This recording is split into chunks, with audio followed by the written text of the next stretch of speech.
Hello everybody, once more you're welcome to Nesika Show, and of course I'm your favorite host Nesika. Thank you all for always staying tuned. Well, if you are just joining in, just remember this is Nesika Show where we bring you health tips. In our last video I promised you all that I was going to show you how to bring a patient or a person, an unconscious person, to the recovery position. That was in our video. We're talking about how to manage and how to assess and properly manage an unconscious person.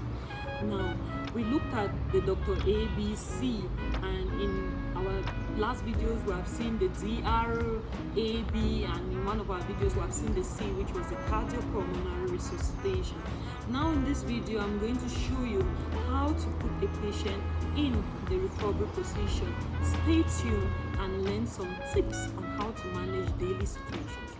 Now, okay, imagine that you find an unconscious person like this, and you have checked there is no danger for neither you nor the unconscious person or those around you. You've tried to get a response from the victim, there was no response. Then you check the airways, they were all cleared, and then you realize that the victim was breathing. The breathing pattern was normal. The only difference here from our cardiopulmonary resuscitation, we do cardiopulmonary resuscitation when our victim is not breathing properly or there is no breathing at all. Now, in this video, our patient is actually breathing. You can see the rise and the falling of the chest. So she's actually breathing. All I need to do is to put her to the recovery position so that she can recover from the state of unconsciousness.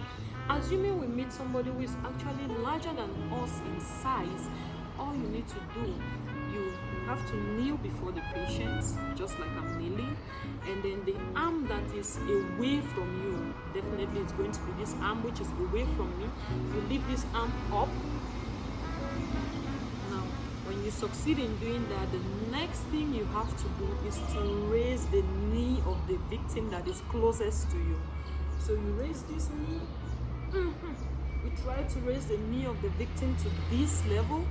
Now, when you raise it, you put the knee at a perpendicular position. You try to put that knee at that level, and then the arm that is close to you, the arm of the victim that is closest to you now, you can bring it in front of the victim. Then your hand that is close to the victim's head and shoulder, all you need to do, you put that arm, this hand that is close to the victim's head and shoulder, you send the hand underneath the neck and the head so that you support the victim's head and neck, and then you send this other hand which is close to the victim's extremities, that's the legs, you put it by the waist, and then you rotate the patient. Now you realize that while I was rotating the patient, the head was supported by my hand, the head and the neck.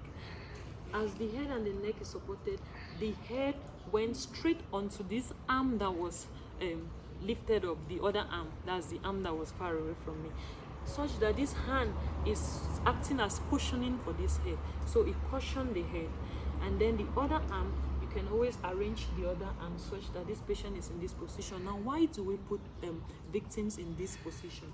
It's going to help to open up the airways first, and then it's also going to help in case there were any vomitus or any particles in the mouth, the victim is not going to swallow them in the unconscious state.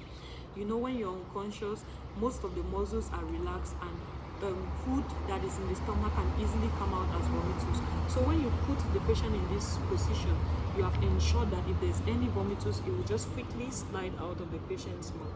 If you put the patient in this position, you also have to ensure that they are still breathing normally.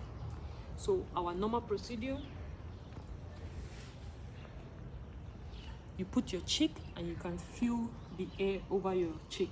That is to ensure that they are still breathing. If you put a patient in this position and you realize that they have stopped breathing, you quickly turn them back.